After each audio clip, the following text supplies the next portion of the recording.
seen this video, so you know we're gonna react to it. San Antonio, they got us on YouTube, man. What's going on?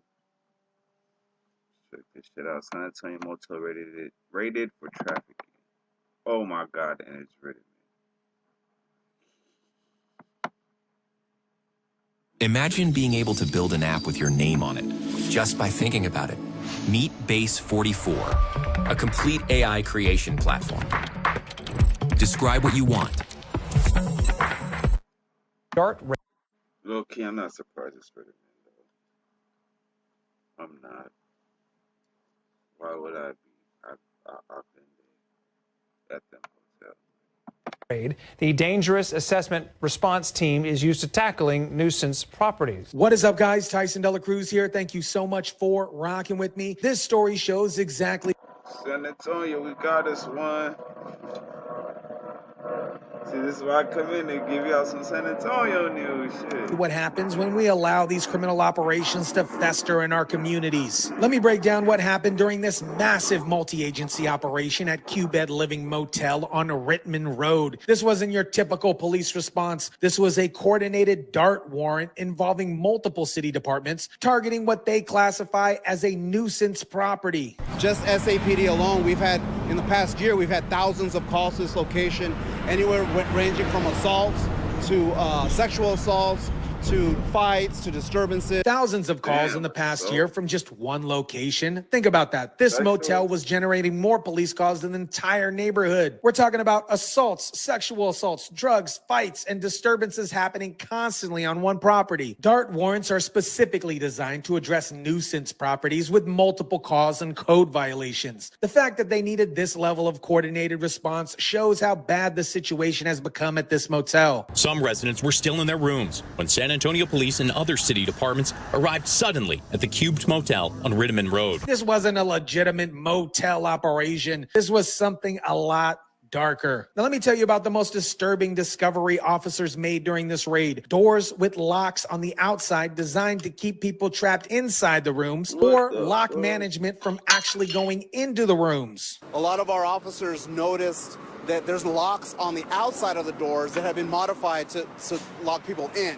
That's usually an indication that there's human trafficking involved. Officers immediately recognize these exterior locks as classic signs of human trafficking operations. When you modify doors to lock people inside the rooms, you're not running a motel, hotel, whatever it is. You are running a prison. Police said some people have been improperly staying for multiple months, and they pointed to doors with outside locks. People had been staying at this location for multiple months, which violates city ordinances for hotels and motels. But combined with the exterior locks, this creates a perfect environment for human trafficking operations where victims can be controlled and potentially exploited. That's also because we've had multiple reports here of the same, of human trafficking and sexual assault in here. The exterior locks were just physical evidence confirming what investigators already suspected. Here's another layer to this criminal operation that shows how these places exploit vulnerable people. The motel was operating as an extended stay facility without proper permits, which is a city ordinance violation. When people stay at a motel for multiple months without proper permits, it creates a legal gray area where they have fewer rights and protections than regular tenants. This makes them a perfect target for exploitation. Andrew Pitt says he stayed here since January.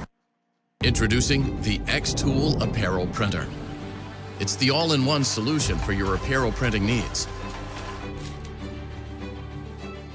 It prints any design. I've never seen anything but maybe prostitutes coming in and out. All hours of the night, 'cause I'm usually up at night. One resident has been staying here since January, describes seeing prostitution coming in and out all night. And you can clearly see what type of clientele this motel brings in. This confirms what the police suspected. This wasn't just a motel, it was a base for operations for prostitution, drugs, and human trafficking. Police say the complaints tied to the motel run the gamut. We've had thousands of calls to this location. This shows this motel has become a magnet for every type of criminal activity that you can imagine. Based on my research into this location, Q-Bed Living has been a hotspot for drugs, prostitution, and human trafficking since Hurricane Katrina. This isn't a recent problem. This is a decades-long pattern of criminal activity that authorities have allowed to fester. The reviews for this place paint a horrifying picture of what guests have experienced. One reviewer wrote, "Wouldn't even give 1 star, but that isn't even an option. Pulled up, didn't even go in. Bullet holes, handle doors are messed up. Windows with boards on them, just didn't feel safe at all." One guest described finding cockroaches in their room and hearing men shouting and threatening shooting outside their door at night. They wrote, "My second night, men were shouting and threatening shooting outside of my room. I never felt safe walking out for anything and minimized my foot traffic. Security would probably help, but you need a militia to secure this place." Were you surprised to hear that? No, not in this area. This situation reminds me of day rate motels in Las Vegas and other cities where some people stay long term while others just use the room by the hour, if you know what I mean. Based on the location and type of clientele this motel was attracting, it's clear this was operating as a modern day trap house. One reviewer described this place as having a homeless shelter vibe with ignorant and extremely rude and unhelpful staff. Another wrote about witnessing people using hard drugs, weird pipes and needles in the stairways and elevator, and called it a not safe place to stay, let alone have children. We want to make sure, first and foremost, officer safety and, just everyone's safety. So if a room was, for instance... Squad. I stay right behind the street for Reddit, man, yo. It's locked from the outside, we want to get in there. This isn't how legitimate hotels, motels operate. This is how... What legitimate motel or hotel? There's a few of these motherfuckers just in that area. Alone, I stayed at that hotel. Shit, that's one of the better ones. Shit. The one by the bus stop on Randolph. Shit, where's prison and trafficking operations work. The one former resident believed the locks were more to keep people out. That they just really just locked them up just to keep people from going in because they wasn't renting them. This sounds like somebody trying to cover for a trafficking operation. The response to this motel involved multiple city departments working together. We're talking about SAPD, Animal Control Services, Development Services, Neighborhood Housing, Metro Health, the Department of Human Services, the City Attorney's Office, and the Fire Department. The level of coordination shows how serious the city is about shutting down this operation. When you need the Fire Department, Animal Control, the Health Department, and Housing Services all working together, you're dealing with a complete breakdown of basic standards. We tried the office to get management's response, but the door was locked too, and no one answered our knocks. The fact that management was completely unavailable and unresponsive shows this wasn't a legitimate business operation. Real hotel, motel managers don't just disappear when law enforcement shows up. Criminals do.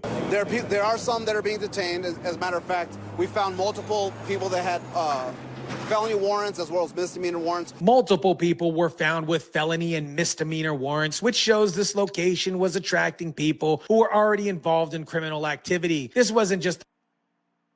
How about stop getting high like you're hiding from your parents? Let's be real. The days of sketchy dealers and mystery...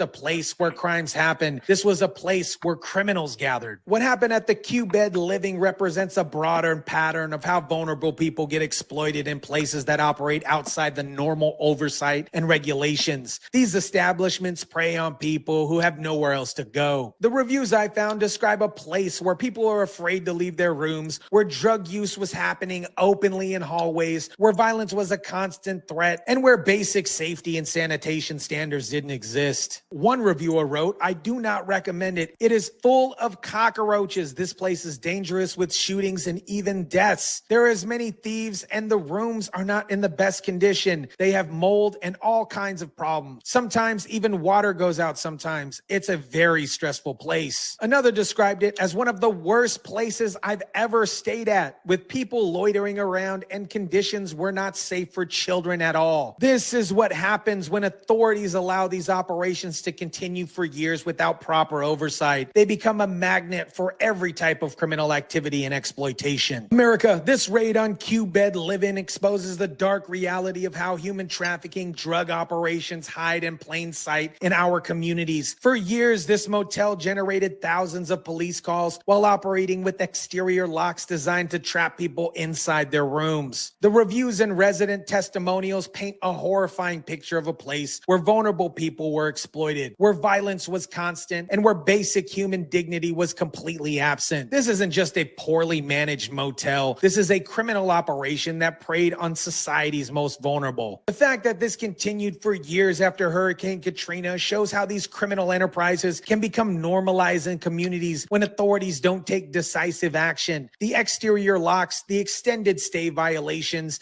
the constant police calls, every single warning sign was there. The multiple agency DART operation that finally shut this down shows what's possible when law enforcement coordinates properly to address these criminal operations. But in my opinion, it shouldn't take years and thousands of police calls before action is taken. Every community needs to be vigilant about these types of operations, exploiting vulnerable people, providing this type of housing. When you see the warning signs, constant police activity, people afraid to leave, exterior locks on doors, that's when you need to demand action from the local authorities. Unfortunately, this is what happens when you allow operations like this to fester over years. This raid represents justice finally being served, but it came years too late. Let me know what you think about this. Drop it down in the comment section down below. Smash the like button if you kindly would. Share, subscribe, and as always, guys, I'll catch you on the next one.